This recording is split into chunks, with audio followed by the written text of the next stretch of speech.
ce que Sylvain essaie de nous expliquer, c'est qu'en gros, on n'a pas de contenu. C'est pas vraiment une stratégie de contenu en premier lieu. C'est qu'on va faire la promotion. Alors là, en général, on fait la promotion de produits et services qui sont relativement chers, où il y a une marge de manœuvre importante. On ne fait pas ce type de stratégie que je vais vous expliquer pour faire la promotion d'un produit à 20 balles. Ou alors, c'est un produit d'appel qui après, vous avez d'autres choses à vendre. Mais si vous avez des produits à 20 balles à vendre, vous ne faites pas ça. En gros, on va, par exemple, vous faites je sais pas, la promotion d'une formation. Par exemple, la Phoenix Business School, c'est un accès donc à une école, c'est entre 2005 et 3000 euros. Imaginons, on part là-dedans. Sylvain, il veut faire la promotion de ça.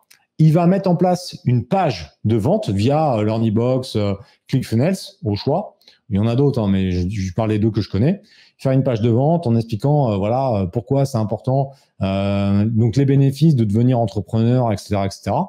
Il va offrir un truc, parce qu'en général, tu fais pas la vente d'un truc à 3000 euros comme ça.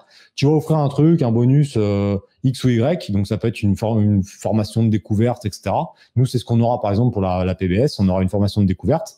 Donc, il va renvoyer vers cette formation de découverte via de la pub.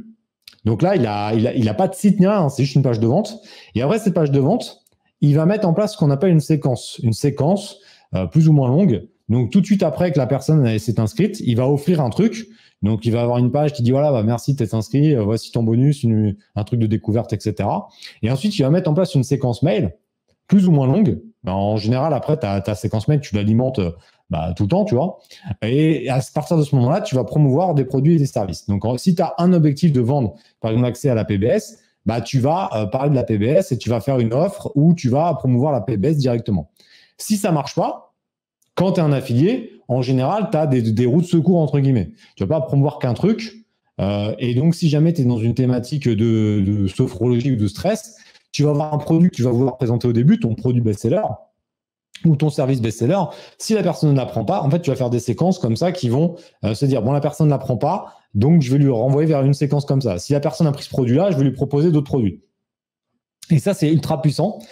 Sylvain, c'est une stratégie que nous, on met en place, hein, évidemment, sur le long terme. Mais nous, ce qu'on fait, c'est qu'on fait ça, mais on fait une stratégie de contenu en amont. Je n'ai jamais fait ce que tu expliques là, c'est-à-dire de promouvoir un produit ou un service sans stratégie de contenu. C'est-à-dire uniquement avec du trafic payant. On fait du trafic payant, mais derrière de la stratégie de contenu.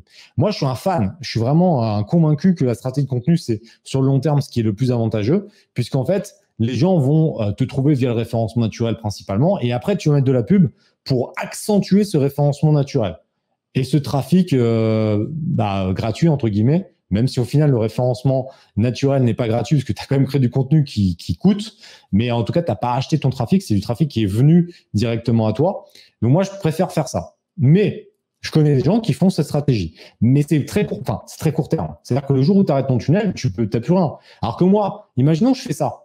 Je fais un tunnel comme ça. J'arrête le tunnel comme on a fait en ce moment, puisque là, pendant 2 mois, nous, on arrête la pub, puisque on n'a plus de programme à vendre. Donc, on arrête la pub. Si j'arrête la pub, tout le contenu que j'ai fait depuis 4 ans, il tourne. Donc, en fait, on va quand même récupérer des mails via les trucs offerts qu'on a mis en place. Donc, ça décorrèle, en fait, cette lignée-là. Si jamais j'avais que des tunnels, le jour où j'arrête les tunnels, où je me fais sauter mon compte Google ou mon compte Facebook, j'ai plus rien. J'ai ma base mail, parce que la base mail, tu l'as encore, mais ça veut dire que tu n'as plus de nouveau trafic. Alors, en soi, c'est pas dramatique si tu as un travail de qualité et que tu as bien ciblé tes prospects et tes clients, parce qu'après, tu n'as pas forcément besoin de rentrer des nouveaux, mais c'est quand même toujours bien d'avoir quand même des nouveaux au fur et à mesure. J'espère que j'ai été clair, parce que c'est assez technique ta question, Sylvain, mais en tout cas, je pense que c'était intéressant d'en parler.